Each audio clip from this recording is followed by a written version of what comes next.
नमो तस् भगवतो अरहतो सम्मा संबुद्धस्स।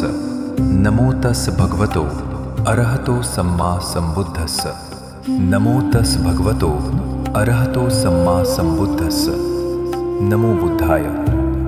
प्रिय धम्मबंधूंनो आणि भगिनींनो, वर्षावासाच्या या पवित्र प्रवासात आपले मनःपूर्वक स्वागत आहे।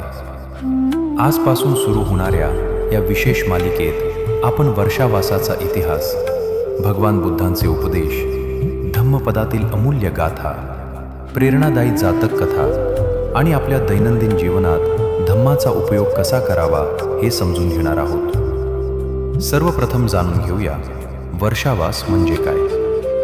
भगवान बुद्धांच्या काळात भिक्षू वर्षभर गावोगावी फिरून धम्माचा प्रचार करत असत। परंतु पावसाळ्यात प्रवास करताना अनेक लहान जीव, कीटक आणि वनस्पती यांचे अनवधानाने नुकसान होत असे। लोकांमध्येही याबाबत नाराजी निर्माण होत होती। करुणा आणि अहिंसा या तत्वांना सर्वोच्च स्थान देणाऱ्या भगवान बुद्धांनी भिक्षूंना पावसाळ्यातील 3 महिने एका ठिकाणी राहण्याची विनय व्यवस्था दिली। या कालखंडाला पाली भाषेत वस्स आणि मराठीत वर्षावास असे म्हणतात।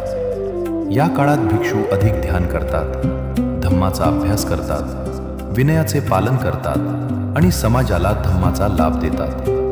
पण वर्षावास हा केवळ भिक्षूंसाठीच नाही, गृहस्थ उपासक उपासिकांसाठीही हा आत्मपरीक्षण, शीलपालन, दान, मैत्रीभाव आणि ध्यान यांचा अत्यंत महत्त्वाचा काळ आहे। या 3 महिन्यात आपण स्वतःमध्ये एक छोटासा बदल करण्याचा संकल्प करू शकतो।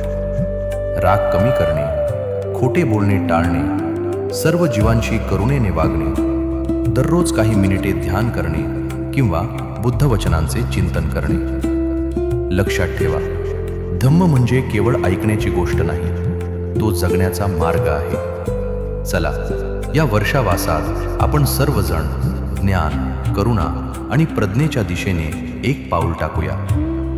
मनोपुब्बंगमा धम्मा मनोसेठ्ठा मनोमया, म्हणजेच मन हे सर्व गोष्टींचे मूळ आहे। आपण जसे विचार करतो तसेच आपले जीवन घडत जाते। सर्व प्राणी सुखी होवोत, सब्बे सत्ता सुखी होंतु। नमो बुद्धाय।